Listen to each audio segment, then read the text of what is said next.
Welcome back to Live Happily Ever Now. I am your host, Carrie Briggs. Welcome back to another beautiful week. Do. We're going to talk about the dark feminine. And it's actually really interesting because if you're watching this, you're going to see that I'm actually in like very light clothing. Normally, I wear black when I record podcasts, especially talking and channeling the dark feminine, but the dark divine feminine. But I really am in this energy of listening to my body. My body's like, this is what we're running today. So I'm just jiving with it. There is a misconception around the dark divine feminine. There is a misconception around the dark feminine, how it's evil, how it's bad, how it's destructive, how it's dangerous. I know so many people in the spiritual community who will not work with people who work with the dark divine or the dark feminine. Know so many people who will outcast and judge and shame people who work with the dark feminine, as well as people who are scared shitless of working with the dark feminine. And that's because there is so much power and potency in working with these energies, with these deities, with these incredible gods and goddesses, because their energy is I do not tolerate shit. In the rawest, truest form, if I could boil it down to the simplest statement, the dark feminine is raw, embodied sexual power.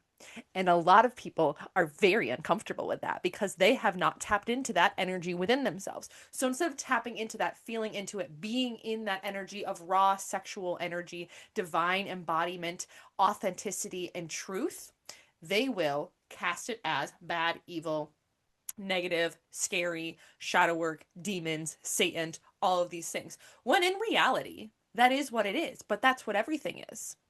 I was having this conversation with my kids the other day, and we were talking about, male versus female. And I'm like, well, everybody is men and female. We are masculine and feminine. There is no difference. And the same thing with dark and light. We are not just dark or light. We are both. But so many people have chastised and shamed out the darkness because of fear. This is why women have been burned at the stake because they're very powerful. This is why churches have demonized hell and gods and goddesses who are quote unquote bad or evil, when in reality, they are just powerful. People are afraid of power. People are afraid of embodied action. They are afraid of raw, electric authenticity, confidence, movement, and all of that. I'm channeling so fast right now. That's why I'm pausing, because I literally am having 25 different things come into my brain at the same time while trying to have a sentence. And that anybody who channels information understands that is sometimes impossible. I'll be like, slow down. Kali, slow down. God's goddesses, slow down. Everybody slow down. We on the ground. We're gonna take a breath. Everybody take a deep breath. Even if you're listening, take a deep breath. In through the nose. Hold. and, and release. They're like, we're not slowing down, Carrie. So you can either keep up or just keep stumbling over your words. The divine is power. The divine is potency. The divine is destroying of the patriarchy. And I think this is why they're so fiery right now. I work with Kali Ma. I work with a lot of other dark goddesses: Hecate, Isis, Lilith, Persephone, Aphrodite. I'm trying to think who else is coming through right now. Medusa. Like, I work very closely with a lot of those. Kali's obviously my main guide that I channel, the main energy goddess that I channel. But I work with a lot of other dark, divine feminine energies. I also work with dragons. Dragons are pure fire. They are no nonsense. They are no bullshit. They are extreme force. I also work in the energy of sexual chemistry and your magnetism and your embodiment. I work deep in the body with the nervous system. So when you combine all of these things, these are all very powerful, potent energies. And if you don't know how to handle this, this can look bad. This can look scary. This can look like devil worshiping in the face of somebody who is unwilling to confront their truth. Because all of these energies, dragons, Kali Ma, sexual chemistry, magnetism, body work, accountability, authenticity, these are all energies that make sure that you have to take accountability for yourself. So a lot of the times when you step into these energies of like, I'm going to work with Kali Ma, I'm going to work with dragons, I'm going to work with a goddess, I'm going to embody my truth, I'm going to own who I am and what I'm here to do, it scares the shit out of people because they are unwilling to do the work or work with those things at a level because of fear. They are scared and they are unwilling to meet themselves there, because meeting those energies means meeting them and taking accountability for their own actions. This is why people stay stuck. This is why people stay in victimhood. This is why people stay in situations. This is why people stay in the same spiral over and over again and never grow, or in unhealthy relationships or unhealthy friendships, or they are capped out at a certain income level because they are unwilling to take accountability for their actions, unwilling to take accountability for themselves. Working with calling Mama the Dragons, all these other things, I did not bypass anything. I did not have anything handed to me. I didn't have, a snap of the finger, everything poof, magically better. No, bitch. The complete and utter opposite. I had to go through the deepest and darkest death portals over and over and over again, because there was so much in there that I had to take accountability for. I had to take accountability for where I was not aligned, where I was being a shitty human, where I was saying things and being things and having and not acting with truth and authenticity of who I am. I had to come face to face with where I was spiritually bypassing, where I was bypassing my own emotions and trying to meditate or journal away the feelings and problems in my life instead of actually sitting in them and solving the problem.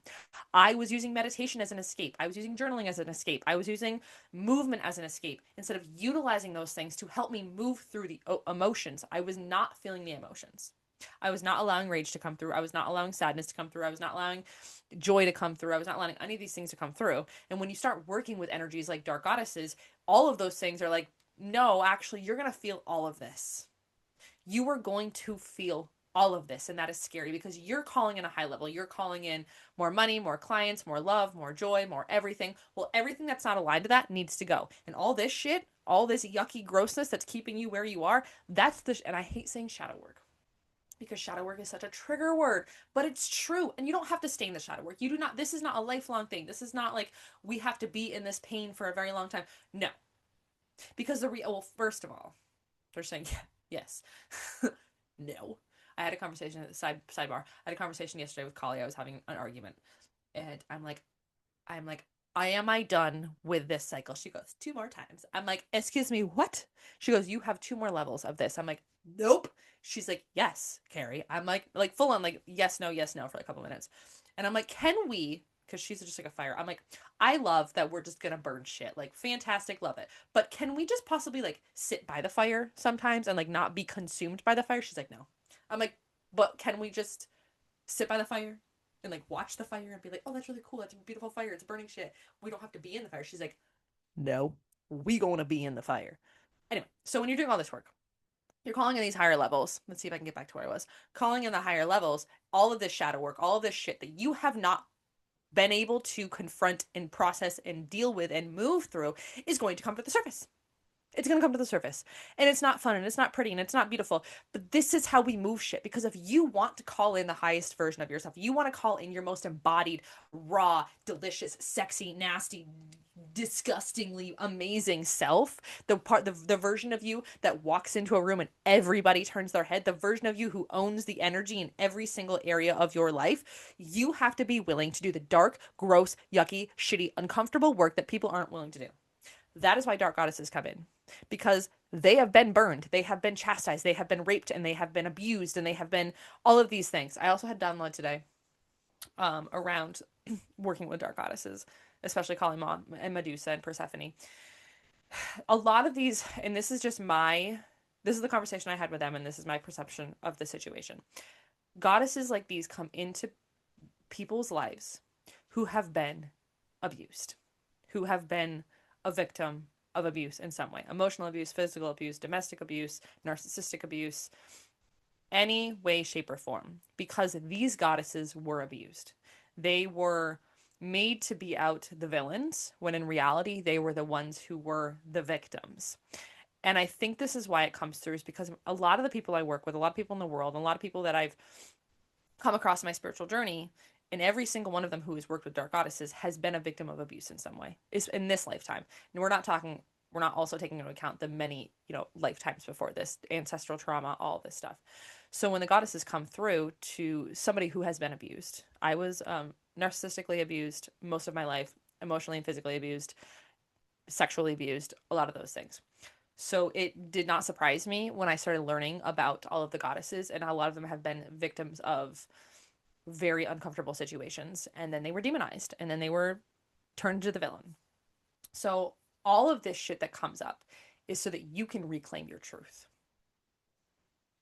You can reclaim your fire. You can rise from the ashes of the things that have happened to you.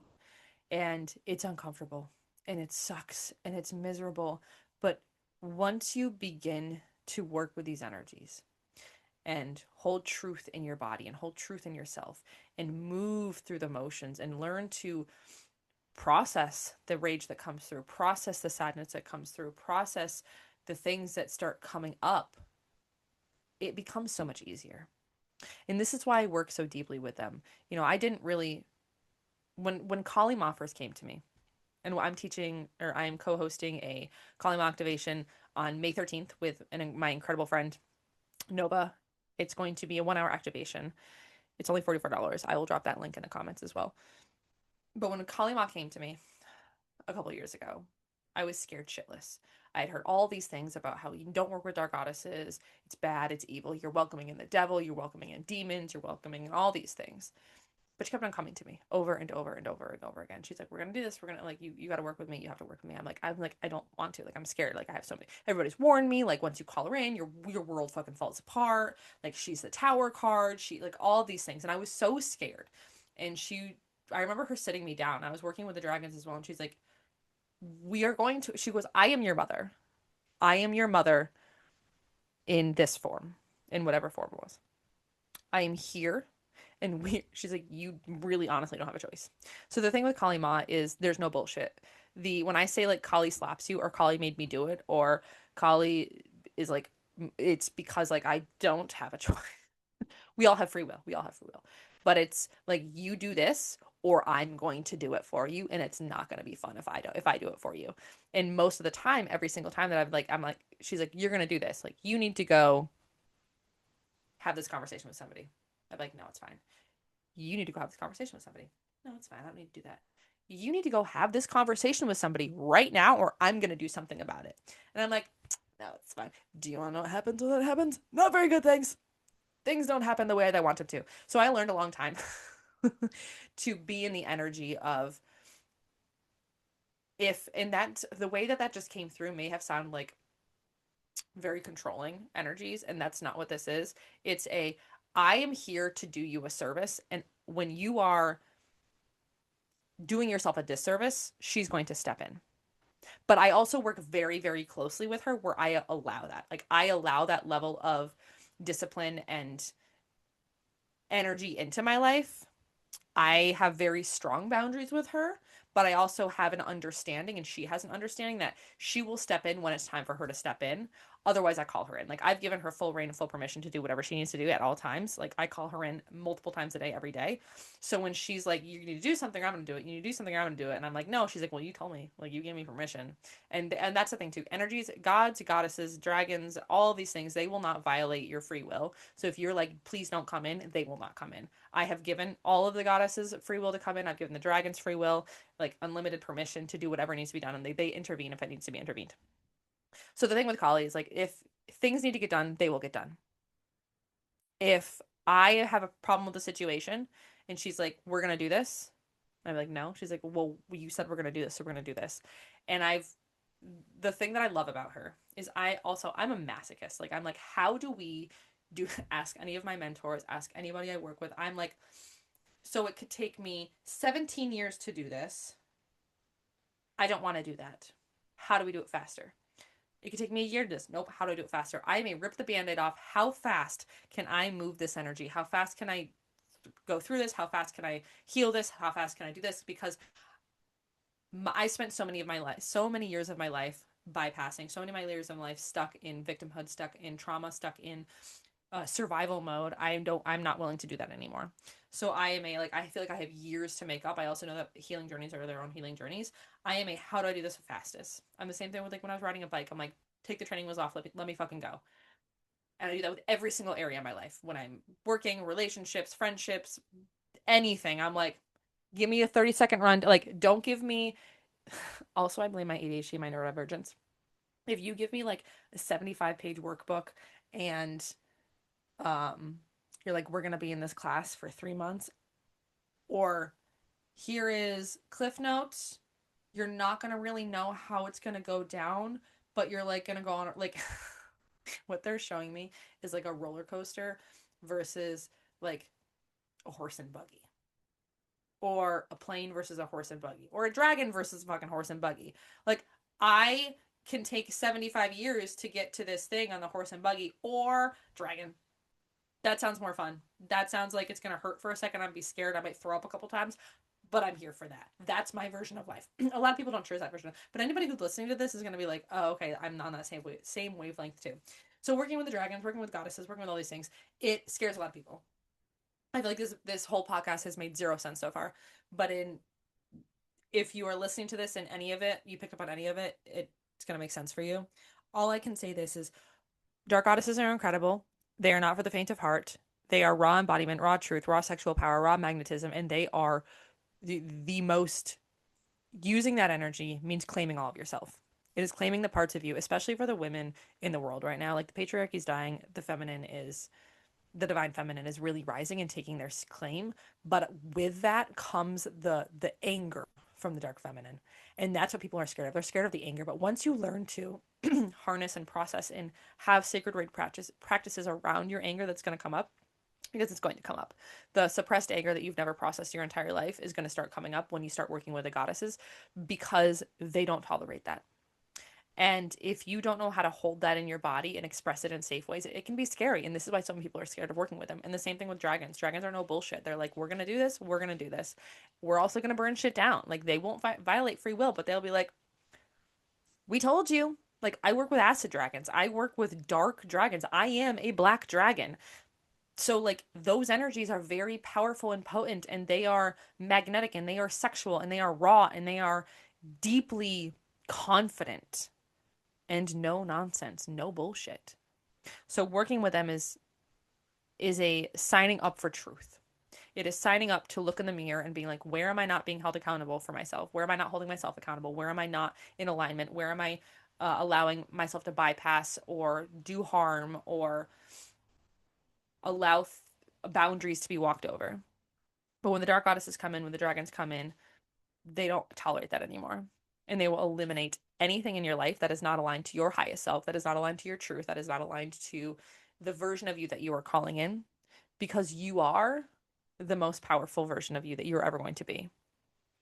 And every time that you access these energies and you say yes to yourself, say yes to coming to front with all of your, they're saying wrongdoings, but I mean, that's true. Coming face to face with the truth of who you are and where you've been and what you've done, the faster and the easier it becomes. Because the version of me now had to go through hell, had to go through fire, but I am so strong now to where the things that used to knock me over, dismantle me, and send me into essentially a catatonic state of panic attack over panic attack and stress, and I could not function and I had no voice, to now I am, something comes through, fucking deal with it. Okay, let's go. I am no longer playing small. I am no longer in the energy of scared or fear. I am in the energy of, I am here. I am going to show up. I am going to do what I am meant to do, and nobody can stop me. Because that's reality. Nobody's going to stop you from being there. Nobody's going to stop you from standing up for yourself. We have so many fears, so much fear blocking us. Well, I'm going to die. Well, I'm going to do this. Well, let me just like cliff note it all for you. We're all going to die. Like, the energy of everything is we're all going to die. That is our biggest fear. That's everybody's biggest fear. It's like not money, not loneliness. Our biggest fear is we're all going to die. We're going to die. So once we learn to accept that, everything becomes easier. We're also a tiny little dot on a floating rock in the middle of space, and we're spiritual beings living in human bodies, and this is just a very matrix experience. But once you realize it's not that deep, nobody actually cares, and you get to do you, and you get to have the life that you want to have, the life of your dreams, you get to stand in those energies, and it gets to be fucking magnetic and powerful and delicious, and nobody cares. Like, at the end of the day, who cares? Who cares what you do, what you say, all these things. As long as you're not doing physical harm to somebody else, you standing up and making a post is not going to hurt anybody. You showing up with your divine sexual magnetism is not going to hurt anybody. You saying what you want to say and asking for what you want is not going to hurt anybody. And if that hurts the people in your life, they are not fucking for you, boo. Because the people who love you and support you are going to love and support you no matter what you say or do. Just don't be dumb and mean. Be a good human. But also say and speak your truth. Okay. I love you. My computer is now crashing out because there's so much energy. It keeps on glitching in and out. Let's see if this is even recorded. I love you. You're incredible. If you have not signed up for the Kalima activation on May 13th, it is 10 a.m. Eastern Time. Do that. The link will be in the comments. I will see you next week. Love you. Bye.